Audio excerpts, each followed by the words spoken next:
Hare Krishna, dear devotees. I would like to welcome you all to His Holiness Candramauli Maharaj's daily online class. My humble obeisances to you. All glories to Srila Prabhupada. So today's class will be given by Her Grace Radha Vinodini Mataji, and we will be continuing on Srimad Bhagavatam, Canto 1, Chapter 11, verse 12 onwards. Mataji, Hare Krishna. My humble obeisances to you. All glories to Srila Prabhupada. Hare Krishna. My humble obeisances to you. All glories to Srila Prabhupada. Would you like to share or can I? Yes, I can do the screen sharing. Thank you. Hare Krishna. Hare Krishna.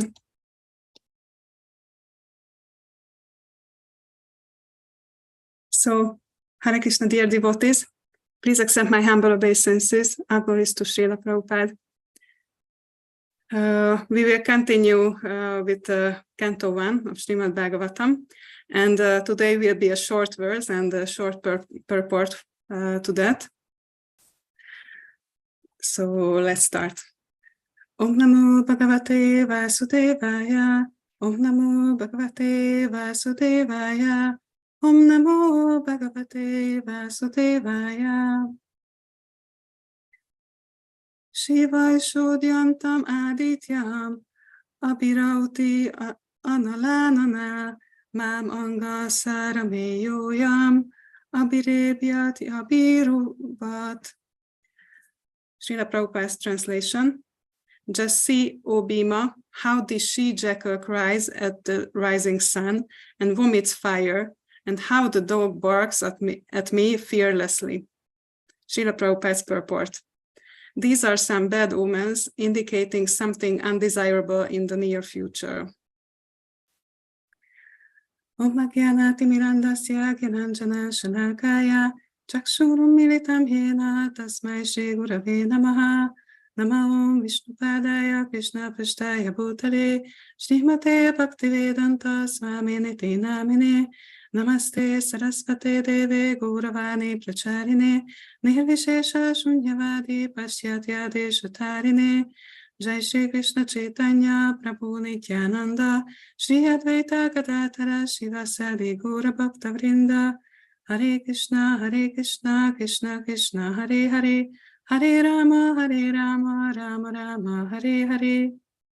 Namo Vishnupadaya Krishna Prashtaya Bhutale Srimate Candramauli Swami Niti Namine. So this verse and purport is about these bad omens, and it made me think of I had some of this experience about these omens in my childhood. I don't know if it's a national type of omens or not, but maybe you also heard about this, that people used to say that if a black cat runs across the street in front of you, then you will have some kind of bad luck.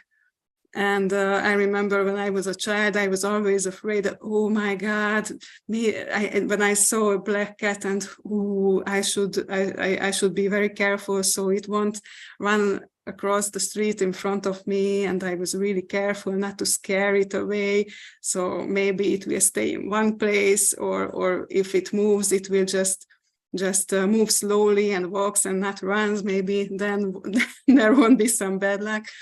And also there was the other type, like I don't know how many of you know this type of car, the Trabant. It was an Eastern Europe type of car some decades ago.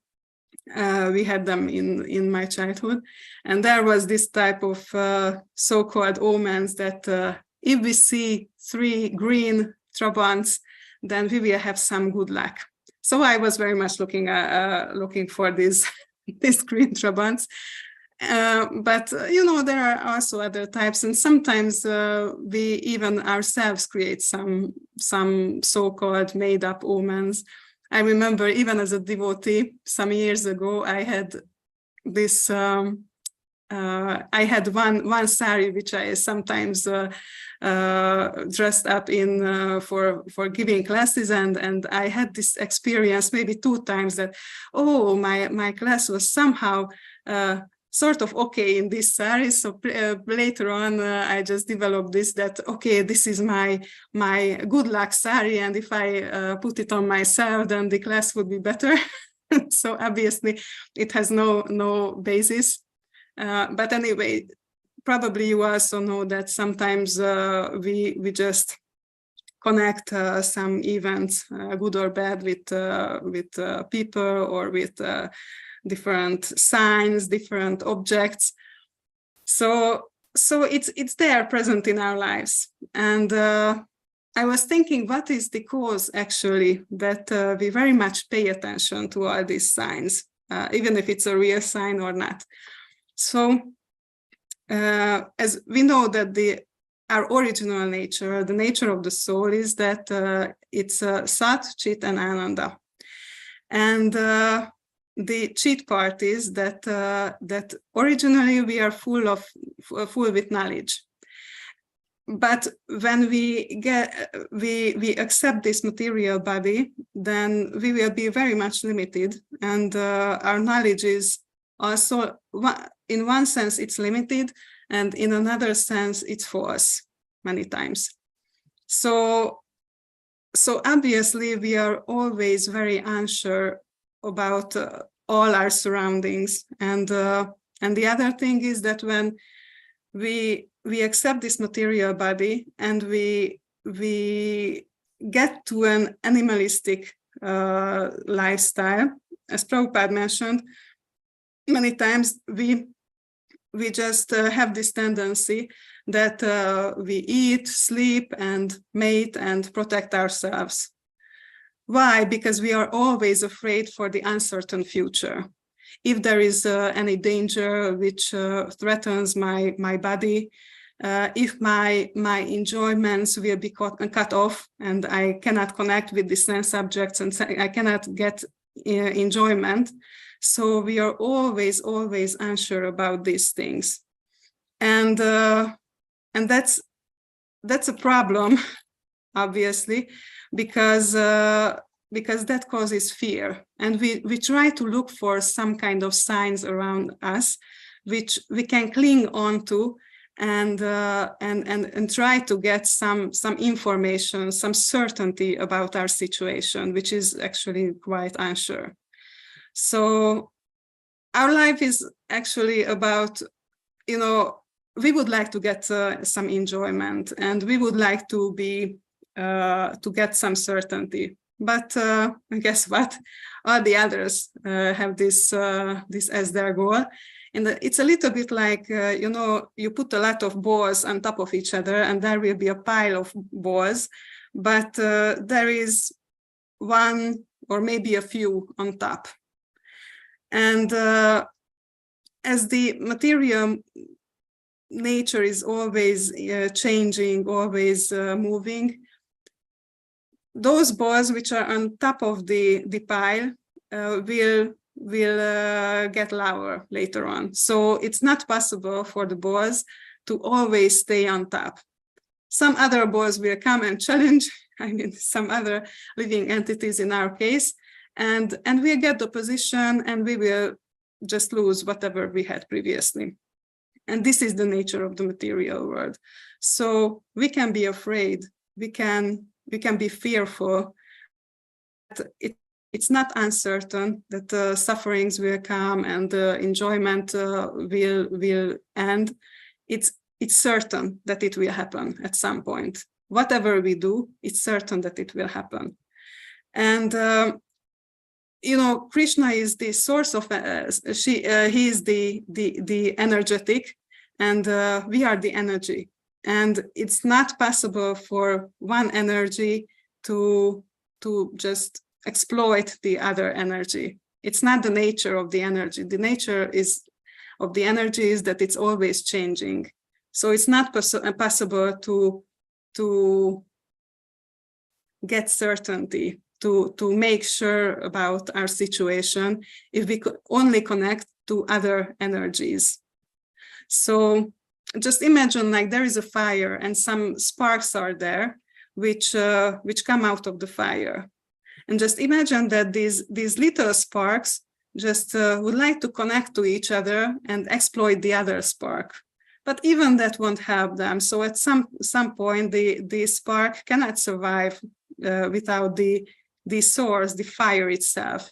So it can be hot and light if it returns to connect with the fire. So this is our situation. So it's in some sense it's natural that we would like to get some certainty about our situation, to make sure about our safety, our happiness, and this is our goal actually. But this was the first question, why we do it. But the second question is that if the omens which we cling on to are bona fide omens or not, because just mention a few of these omens. For example, here Krishna leaves the material world, leaves the planet, and some signs are here, like the she-jackal cries at the rising sun and vomits fire, and the dog barks at me, like Arjuna is speaking.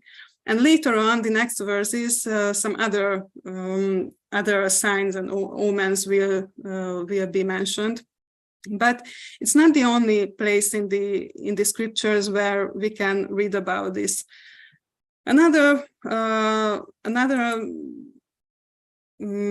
part in the scriptures is when Rukmini Devi, she is she is still unmarried, and they want her to get married, but she actually would like to marry Krishna. So she sends a message to Krishna and just waits and waits and waits. And, the marriage, the date of the marriage is fastly approaching, and still no signs of Krishna. And just imagine this uncertainty. And at some point, we can read, it's from Krishna book, even though she pacified herself by thinking that the time for Govinda to arrive had not yet expired, Rukmini felt that she was hoping against hope, not expressing her mind to anyone. She simply shed tears unobserved by others, and when her tears became more forceful, she closed her eyes in helplessness. So we can really feel how she feels here, how strong uncertainty is there for her. So while Rukmini was in such deep thought, auspicious symptoms appeared in different parts of her body. Trembling began to occur in her left eyelid, arm, and thigh. When trembling occurs in these parts of the body, it is an auspicious sign indicating that something lucrative can be expected. So this is an example when there are some good signs there. So we can see that if these omens are there in the scriptures, so there are things like bona fide omens. Okay, some other examples. It was also mentioned in Mahabharata when Duryodhana was born. So when he was born, this is written. Exactly after the 2 years had elapsed, the pots were opened one by one. From the first came a child who was named Duryodhana. At the moment he was brought out of the pot, the sound of braying asses and screaming vultures was heard. Jackals howled, and the wind blew fiercely. Without any apparent cause, fires sprang up all around the city and raged in all directions. So we can see that it really doesn't seem to be auspicious signs. Just one more example about these omens. Usually we hear about these omens when some kind of great personality, great in a good sense or great in a bad sense, appears, takes birth in this world. So the next is Hiranyakashipu's and Hiranyaksha's birth. So it starts here. Yeah. So actually, there how they say, the way how their mother and father united, it was really not auspicious, and that was the cause why such great demons appeared in the material world. And when they appeared, it was said that on the birth of the two demons there were many natural disturbances, all very fearful and wonderful, in the heavenly planets, the earthly planets, and in between them. There were earthquakes along the mountains on Earth, and it appeared that there was fire everywhere. Many inauspicious planets like Saturn appeared, along with comets, meteors, and thunderbolts. Their blue winds, which were most uninviting to the touch, hissing again and again and uprooting gigantic trees. They had storms for their armies and clouds of dust for their ensigns. The luminaries in the heavens were screened by masses of clouds in which lightning comes flashed as though laughing. Darkness reigned everywhere and nothing could be seen. So anyway, we could read it further. There are quite some omens are here, but the main point is that there are many times when the scriptures also mention omens. So we can see that actually there is a science behind all these omens. And in this case, I liked and put it for the last, because we can move along from this topic. We can also see that there was a cause for these omens, for what actually happened. That someone made a mistake. Diti got pregnant in not so auspicious, not beneficial circumstances, and because she didn't follow the rules for uniting, which was mentioned in the Vedas, because she didn't follow the rules. That's why something inauspicious happened. And in the nature, actually, it could be seen the signs of this inauspicious event. So this is the mechanism of this, that there is something inauspicious which causes inauspicious events, and in the material world there are inauspicious signs which actually are the result in some subtle way, or sometimes more gross way, the result of this inauspicious event. And so with properly following the rituals which are stated in the Vedas, then it's possible for the living entities to get auspicious results. Because if you follow the laws of Krishna, then you will get auspicious results. And when I mention the Vedas, it's not necessarily devotional service, devotional life, because in the Vedas there is also karma kanda. So, but even that has auspicious results because it's according to Krishna's laws. So there are different types of these omens. I just mentioned my own made-up omens. You know, sometimes it also happened, like when I went to an exam and saw someone who just took her favorite plush toy, like, you know, it's my this will bring me luck, so my exam will succeed if I have this with me. So there are these made up rituals or omens which we create for ourselves. But also I remember one time I saw on the internet a short video.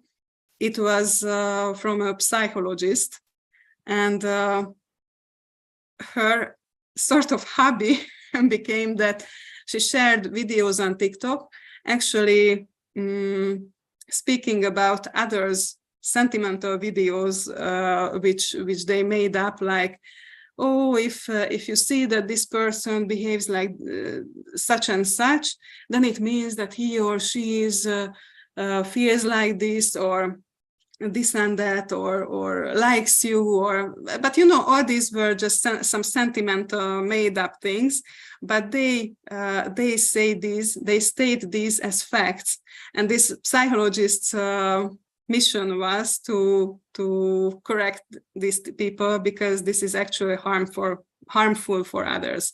So my point here is that sometimes it happens that we just accept someone else's made up omens or signs, but actually there are all the other the bona fide signs, and for example, one which I think everyone knows is astrology, because astrology is something which can show the future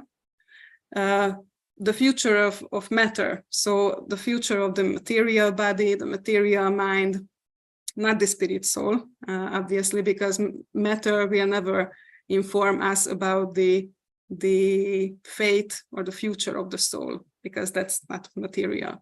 But anyway, so these planets can show us the future of the material body, and this is bona fide science. So this is there in the Vedas, which means that what the planet's state was at the point of birth, it will. Sometimes they say that it will determine the certain living entity's future, but it won't determine, it shows the future.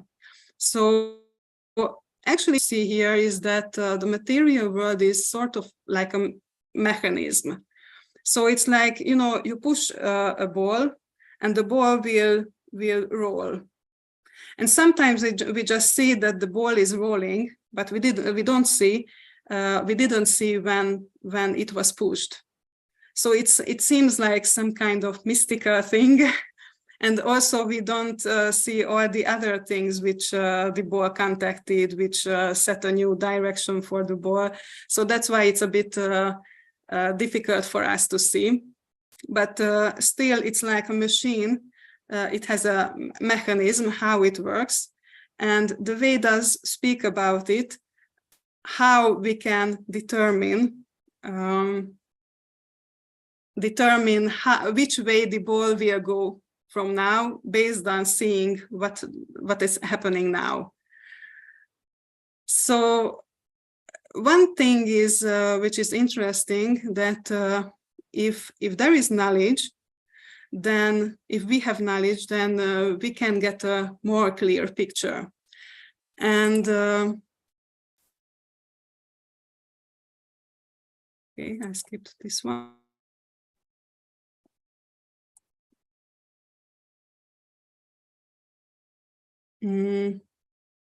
Yeah, this is what I wanted to show. So it's about, you know, the four Kumaras knew actually what happened to Jai and Vijay, who were the doorkeepers of the Vaikuntha world. And they became actually, later on, they took birth as Hiranyaksha and Hiranyakashipu. So we spoke about their birth. And here is a verse saying that, marking these and many other omens of evil times, everyone but the four sage sons of Brahma, who were aware of the fall of Jai and Vijay and of their birth, and as Diti's sons, was seized with fear. They did not know the secrets of these portents, and thought that the dissolution of the universe was at hand. So this is a very interesting verse, because it speaks about the four Kumaras who had knowledge. They knew what happened originally, and what's happening now is the result of the fall of Jai and Vijay. They were there, so they saw it, and they knew. But others who didn't know it, they were fearful. So the four Kumaras were not fearful, but all the other living entities were fearful because they didn't have knowledge. So, and also it's very interesting that because they didn't know these secrets about what happened, they thought that the dissolution of the universe was at hand. So even thought that, okay, this is the end of the world. So even made it a bigger problem than it was originally. So actually, knowledge is something which help us overcome our fears and overcome this dependence on omens. So this leads us to another interesting question, because we are devotees. So how much this is relevant for us? I know many devotees who are, for example, interested in astrology. I'm not really, but that's my personal taste. So anyway, we can see that we are also interested in these topics. So is it good or is it bad, or is it even relevant for us or not? And first, we should really state it that us devotees are on many, many different levels. So there are also pure devotees amongst us. For them, it's not really relevant, what happens to us. But many of us are in a conditioned state. And that's why we are really interested in these kind of things, because we are still afraid of what will happen to you. We are still afraid that, oh, my sense gratification will be limited. So that's a fact that we are into these things. But this leads us to the question where we will take shelter from these difficulties. And we can take shelter actually at many places, but that there is we all know that there is only one shelter which is good for us, really. But Krishna says in Bhagavad Gita that as soon as one desires to worship some demigod, I make his faith steady so that he can devote himself to that particular deity. So if we take shelter at omens, if we take shelter at the feet of demigods, if we take shelter of our relatives or friends, or if we take shelter of our boss at the job, at our job, in the office, so it's possible. And if there is a small desire in our heart for that, to take the shelter of those, to take the shelter of astrology, to take the shelter of these omens, Krishna will make our faith steady. So that's why we really have to be careful how much we are into these things, because these omens, this astrology, and all this other stuff, it's like a knife. It's just, these are just tools. We can use it for devotional service, or we can use it for our own purposes. We can use it like, oh, if I will have a good husband or a good wife, oh, when will I have a good job? Obviously, I will give donations to Krishna, So sometimes we even cheat ourselves about our motivations. But if we take the shelter of these things, then it will lead us into other direction. And maybe in the beginning, this difference will be small, really, really small. But as we move forward, the difference will be bigger and bigger. So even in the beginning, we really, really should be careful how much we take the shelter of these things. And previously in not this one, yeah. So I mentioned this verse when only the 4 Kumaras who knew what happened, they were not fearful, but all the others were fearful. It shows that knowledge actually helps us to get rid of our fear. But also here in Srimad Bhagavatam, Canto 3, we can read this. I shall also describe this sublime knowledge, which is the door to spiritual life, to my mother. It's Kapiladev speaking to his mother, to my mother, so that she also can attain perfection and self-realization, ending all reactions to fruitive activities. Thus, she also will be freed from all material fear. So it's interesting here also that if we get knowledge, it will help us get rid of fear. And what is the solution, actually? The real solution is surrender. Surrender to Krishna, because this is actually, this means that we take the shelter of Krishna. Because in Chaitanya Charitamrita, we can read about, this is it. We can read about the different divisions of surrender. So it means that we accept those things which are favorable to devotional service. It means that we reject all the unfavorable things. We are convinced that Krishna will give protection and accept the Lord as our guardian. We fully surrender and we are humble. These are the 6 divisions of surrender. But the main point of surrender means that I have full faith in Krishna that he will protect and maintain me.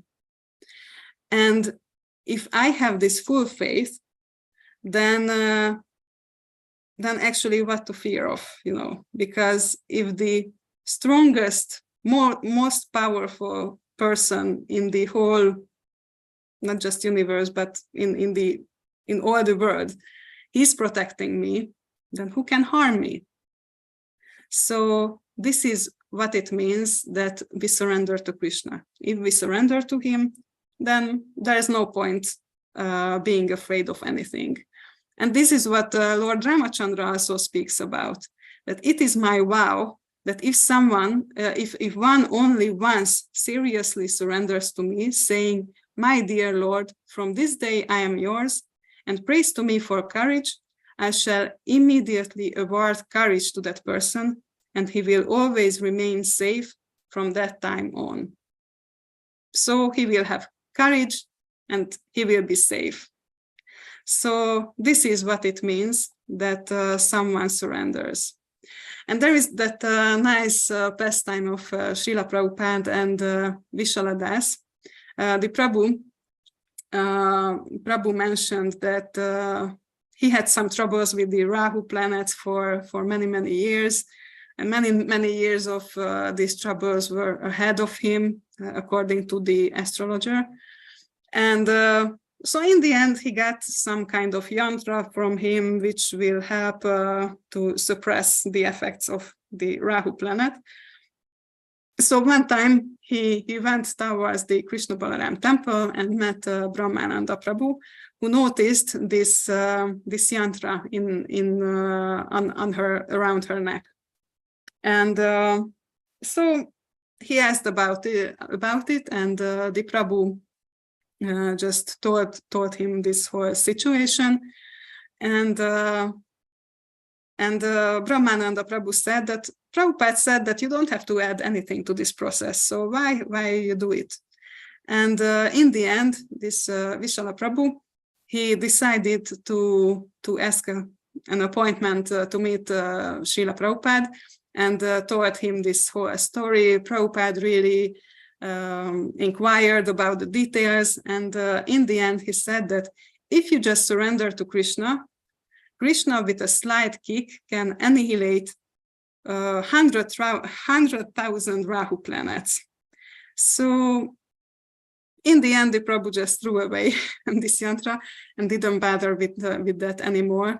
But this is the situation of devotees. So if we take the shelter of Krishna, then we don't have to fear anything, because whatever happens to us, it doesn't mean that no difficulties, no pain, and nothing like that ever happens to us. It means that if it happens to us, this is because of my past actions, and this is for the future that I can learn, so I can get closer to Krishna. So what it means that if I take the shelter of Krishna, he will send only those difficulties. I will have only those problems which help me to, in some way or another, get closer to Krishna.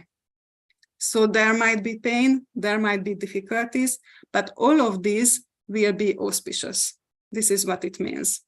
And without accepting some efforts, some pain, some difficulties, we will never be able to achieve the spiritual world. We never will get the love of Krishna, love of Godhead, because we have to make effort for that. So we have to accept difficulties, but it's important what is the purpose of those difficulties. We did this to ourselves because of our ignorance, or Krishna gives them for learning, for purification, for getting closer to him. So this is the difference. And if we surrender to him, then we will have only this type of difficulties. And another thing in this regard is that I remember when that whole COVID thing started, and Guru Maharaj started these classes, these online classes. He mentioned it many times that whatever is the situation, the devotees always find a way how to use that situation, how to in the service of Krishna, how they can serve Krishna in those situations, because it's bhakti is not dependent on anything material. So whatever is these circumstances, we can serve Krishna in even that situation. If Prahlad Maharaj could serve Krishna in a demoniac family where all around him were just demons, then we can also.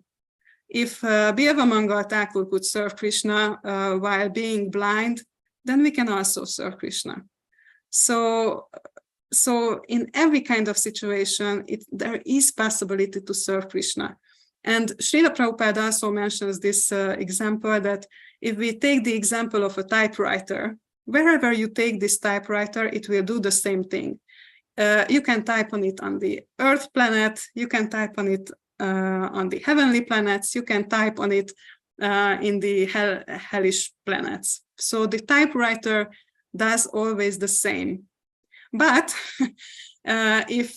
if we are ignorant of the function of the typewriter, then we might use it to just put it to the door, not to be closed, or we can just throw it as a rock somewhere. But it's a waste of the typewriter. So actually, it's our responsibility to use these situations properly. But all the situations which Krishna sends us are suitable for developing love for him and to serve him. And I would like to mention one last point, and this will be the end of this discussion from my side, at least, that we can, just going back to the original verse. So here, actually, in this part of Srimad Bhagavatam, Arjuna actually laments. So, till now, I just spoke about that whatever are the omens, it's always possible to engage ourselves in the Krishna consciousness and to remember Krishna. But now we see that here is a pure devotee, associate of the Lord, and he laments. But what happens here is that he's crying out for Krishna. He's crying out for the association of Krishna. How he misses Krishna. And this is what we also have to learn from him here, because actually our Sampradaya's mood is that we are always searching for Krishna, looking for Krishna, crying out for Krishna. We always feel this separation from him, and we should nurture this feeling. This is what we should really learn from Arjuna here. It's not the same like when we lament that, oh, Rahu planet is having a bad effect on me, and oh, what to do so that it won't be so bad for me materially. It's not the same lament. It's lamenting for Krishna's association, to be able to meet him, to see him, to serve him. So we should also learn this mood, and we should imbibe this mood into our spiritual practices. So when I hear about Krishna, read about Krishna, to nurture this desire that, oh, how amazing Krishna is, how I would like to meet him, to personally connect with him, by serving him. We should imbibe this mood into our chanting, so that whenever we chant Krishna's names, we always remember him and actually meet him in our chanting, to cry out that Krishna, I would like to serve you, I would like to meet you. So this is what we can learn here from Arjuna, and so we can see how, that there is some way for us from this mood, being interested in these omens for our material purposes, to get to the point where we can honestly, sincerely call out to Krishna, and these omens only assist us in these endeavors. So thank you very much for your patience, attention, and yeah, I stop the screen sharing. So if any of you would like to share something, ask something, or just share your thoughts, your realizations, please do it.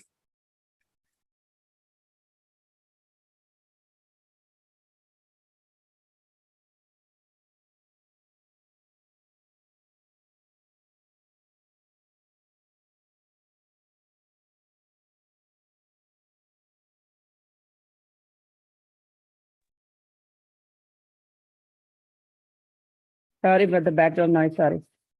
Hare Krishna. Hare Krishna. Please accept my humble obeisances, all goes to Srila Prabhupada. Thank you so much, Mataji. I was so surprised that for only one line of Srila Prabhupada's purport, you gave such a big class. I was thinking like how Mataji will manage today. But you are an expert, Mataji. Very nice. Not really, Thank but you I so can much. You speak so covered much so about many- anything. No, a very nice class. You covered so many aspects of this particular topic, not touching the next verses at all. So yeah, that's really great presentation.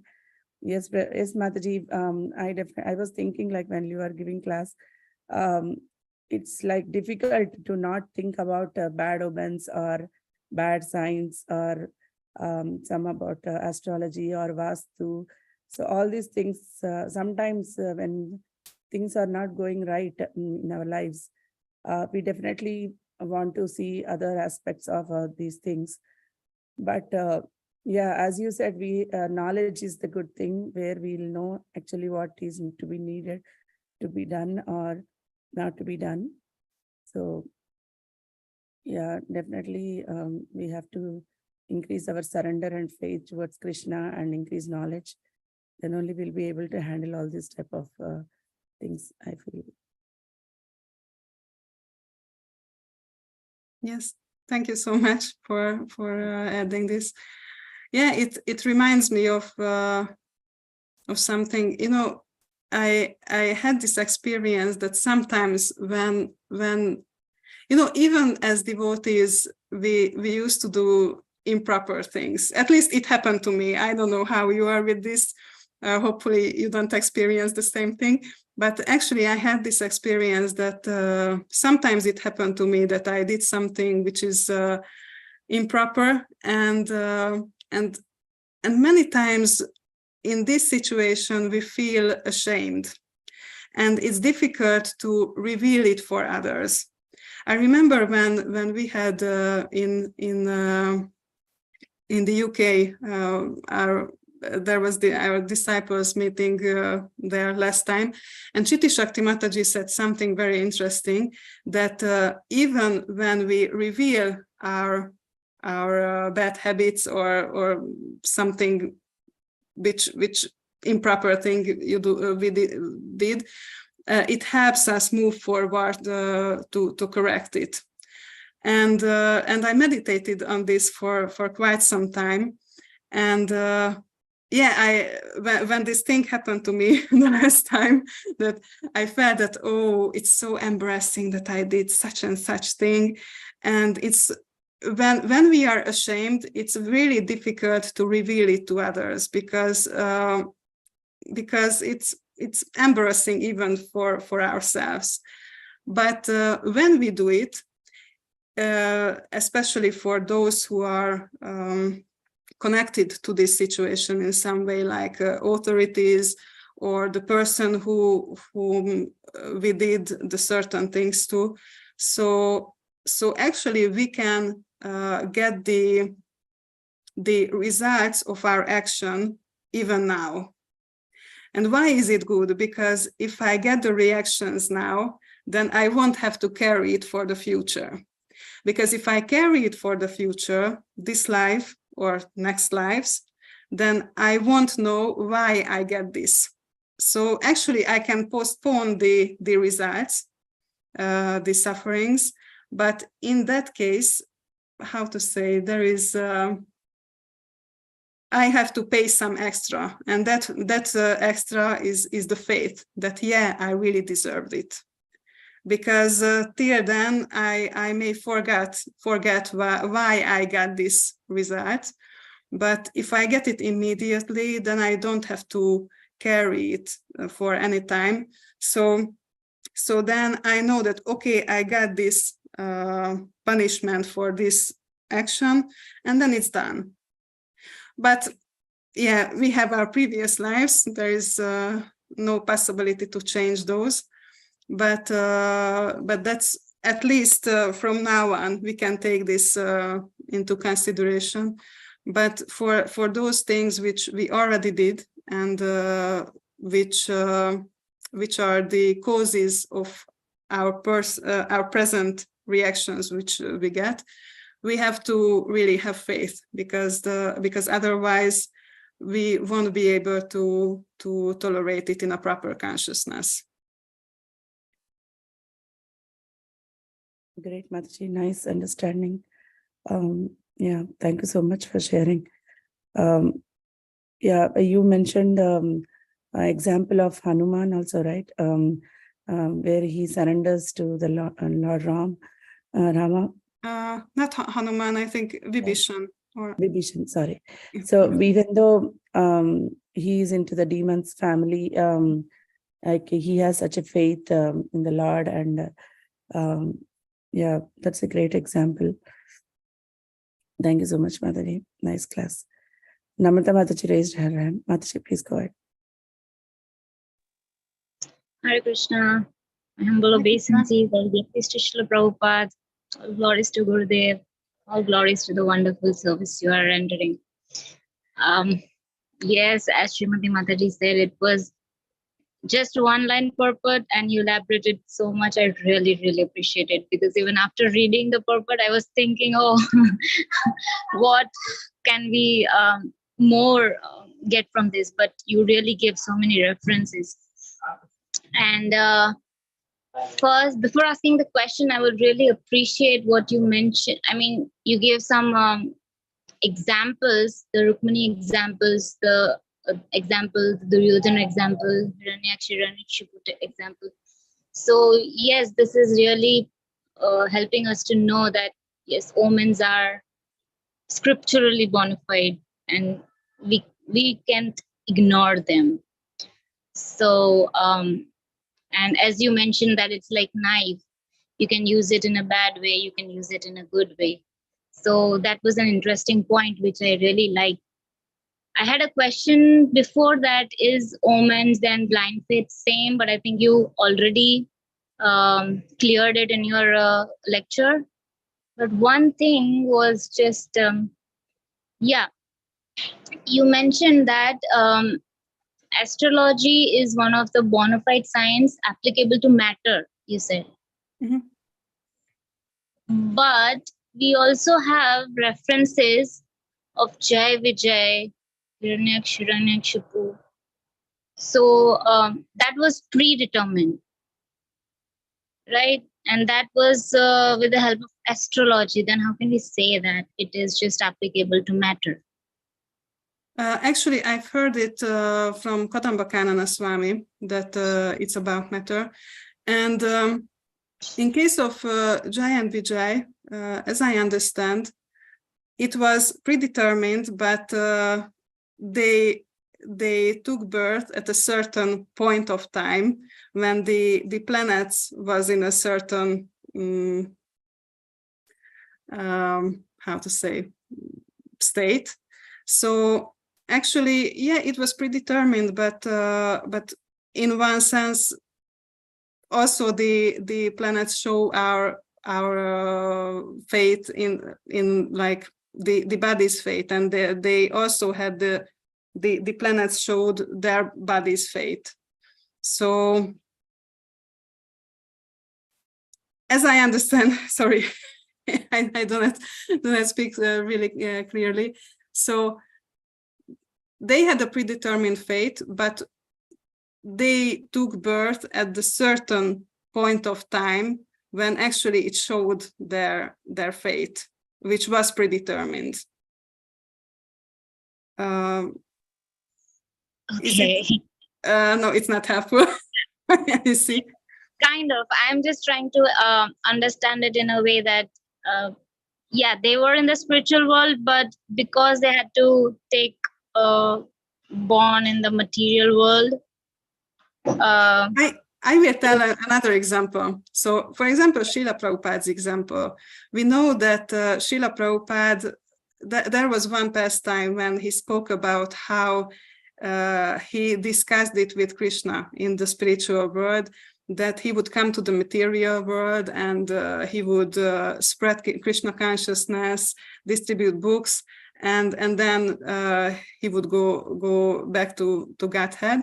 And that at first he didn't want to accept this task because of, oh, this material world is such a horrible place, and Krishna told him that he would help him.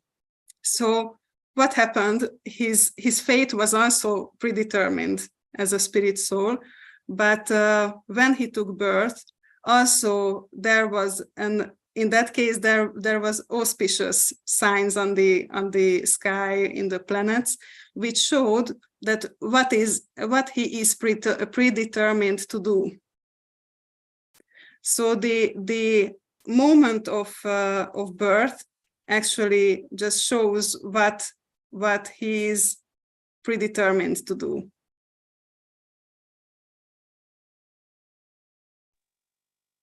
Yeah, that makes sense. I can say not 100%, but yeah, I quite understand what you're telling. Okay, another example, which is about Krishna. So when Krishna took birth, there was a really, really, really unique star and planet constellation, and this is also, you know, Krishna doesn't even have a material body, but still this it's not that all the planets and stars just disappeared or something. This showed something about what Krishna would do but he chose the exact time when he would appear, so that that those planets and stars can show what will happen. He could have chosen any other thing because, you know, he can kick stars and planets like it was said in the past time, but he usually follows the rules of material nature. So he chose the time which is suitable and shows what will come. So even when he came, although he was totally spiritual in every possible sense, even then he chose the time when the constellation was proper, so it showed what he would do. Yes, I think Chaitanya Mahaprabhu also, we have that example.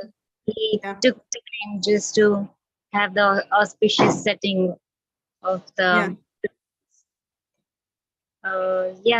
thank you for that clarification. Thank you for the question. It was really a tough one, but it's nice because that's why we are here, so we can discuss these things. Thank you for answering. Hare Krishna. Hare Krishna. Hare Krishna, Bhadra Mataji.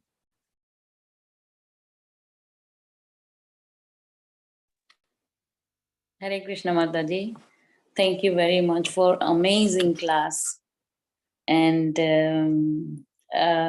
basically, I really liked throughout the class, and I was really appreciating that, like Srimati Mataji and Namrata Mataji mentioned that in one line, you gave such a beautiful class with full details and all the understanding, and ending with what we can learn from that, which was really, really helpful. And if I may add to this answer to Namrata Mataji's question, I don't know whether, and I want to just would like to confirm as well that whether my understanding is correct or not, is a reference to Jay and Vijay's pastime.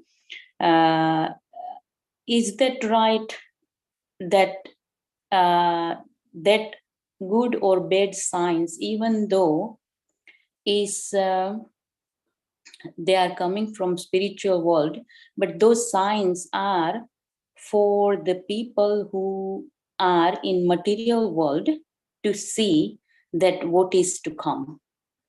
It is not for Jay and Vijay or for themselves, but for the living entity in material world, that what is to come, whether it's a good is coming. Jay and Vijay are coming as a demon, so there were bad signs when they were going to come in planet. Is that right? Or am I making sense? As I understand, actually, these signs are for everyone. So, I mean, it's not like they didn't see it. Like when they took birth as Hiranyaksha and Hiranyakashipu, they could also see these signs. It's just that usually the demons are not really bothered with it. I remember, I think it was their other incarnation, like it was Ravana, who even used, maybe it was Rahu or one of the planets as a. So every day when he walked up to his throne, just stepped on this planet, so always facing down. I don't know which planet it was, I forgot it. Either Rahu, Ketu, or Saturn, I don't know which one of the three, but one planet which could have been inauspicious for him, so always made it turn away from him and just stepped on it. So this is the demon's mentality, that I will do whatever I can just to override destiny. And they think they can do it. That's why they don't bother with it. They could actually see the sign what everyone else can see, but they think that, oh, I know better. I am the doer. I am the controller. I will do that. It won't have effect on me. So sign can be suitable for them too. It's just they cannot make use of it. Yeah, it's just yeah, and where I was coming from, because in that sense we can call it as a matter, where the omens is only for matter. In that sense, I was saying that it is for us to see whether good is coming or bad is coming. It's for everyone, but in that sense we can say that it is matter. Is not then good people. We try to remember Krishna and pray more and takes more shelter, but the demon mentality that they will just ignore it and they will just do whatever feels or make them happy and create more disturbance. So that's what I was but yeah, no, thank you. Hare Krishna. Yeah. Thank you very much. Yeah, because demons think that they can be the supreme. Actually, this is always their goal. And if I'm the supreme, then I can control everything, including planets. But yeah, this is not a good mentality. Yeah, thank you very much. Thank you. Hare Krishna. Hare Krishna. Okay, so actually we crossed the 1 hour. So I don't know if anyone has one last question, or we can conclude. Yeah, Revati Mataji. I don't have any specific questions, but thank you, Mataji, for the very beautiful class. The striking point is like knowledge. As you increase knowledge, you will get over these fears. And the 4 Kumaras, they are not fearful because they have knowledge and others are fearful. That it's really striking. I personally experienced after coming to ISKCON how your fears will disappear and how you develop faith in Guru and Krishna. That is really beautiful point. I thank you so much, Mataji, again for the nice class. Hare Krishna. Thank you so much. Your encouragement. Classes are very deep, and I really meditate, it's like how to apply them practically. Yeah, beautiful classes. Thank you so much. Thank you so much. Hare Krishna, Brother Vinodini. Thank you for your classes. It's very nice and useful for me now. I'm beginning to live in India because of fear and science and this. Thank you very much. Thank you so much. Thank you. Hare Krishna.